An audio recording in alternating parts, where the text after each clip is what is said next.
जिਵੇਂ ਤੂੰ ਮੁਝਾ तोबा गोलमाल है भाई, गोलमाल है। कुरान देखा था मैं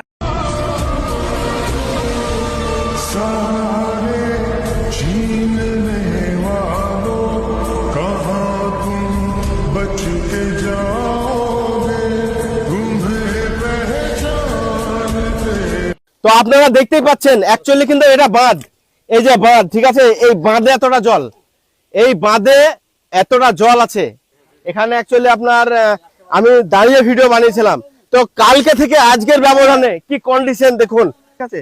আর এই যে এটা হচ্ছে বাঁধ, অ্যাকচুয়ালি এটা কিন্তু নদী না, এটা একটা বাঁধ। হ্যাঁ, এটা হচ্ছে ব্যাপার, এই যে বাঁধ, বাঁধের উপরে বস্তা দেওয়া আছে, এই যে ঘরের অবস্থা কি কন্ডিশন দেখুন, বাঁধের গা ছাপিয়ে কি কন্ডিশন দেখুন, তিরপল পেড়ে দেওয়া হচ্ছে যাতে মাটিগুলো ধুয়ে না যায়, খুব পরিস্থিতি ভয়াবহ অবস্থা। ও ডাক্তার কই রে, আমারে ফিরাইয়া দে, আমার পরিবার গরিব ফকির মিসকিন, এই না থাকুম না। বাবু, তুমি বাংলাদেশে জন্মেছো, তুমি কি জানো মাথা পিছু ঋণ হিসাবে তোমার উপর 1 লাখ টাকার ঋণ আছে? ডাক্তার কোথায়? কেন, কি হয়েছে? আমাকে ফেরত পাঠাও, আমি এখানে থাকতে চাই না।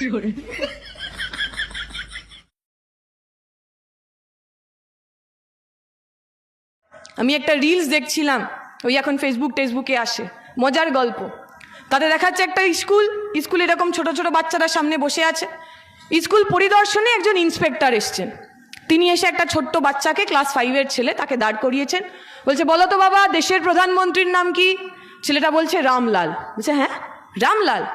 তোমার বাবার নাম কি? বলছে, রামলাল। বলছে, তুমি এটা ক্লাস 5-এর ছাত্র, তুমি দেশের প্রধানমন্ত্রীর নাম জানো না? তোমার এক্ষুনি আমি কমপ্লেন করছি, এক্ষুনি তোমার নাম আমি ক্লাস 5 থেকে কাটিয়ে দেবো।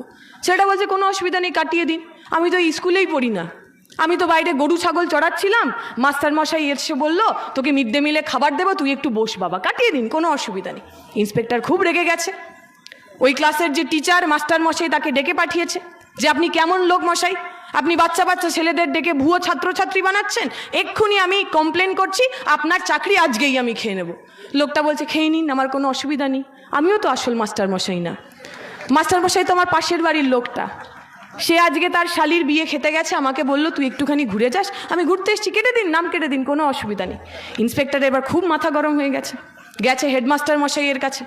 হেডমাস্টার মশাইয়ের কাছে গিয়ে বলছেন, আপনি তো অদ্ভুত স্কুল চালাচ্ছেন, আপনার স্কুলের ছাত্র ভুয়ো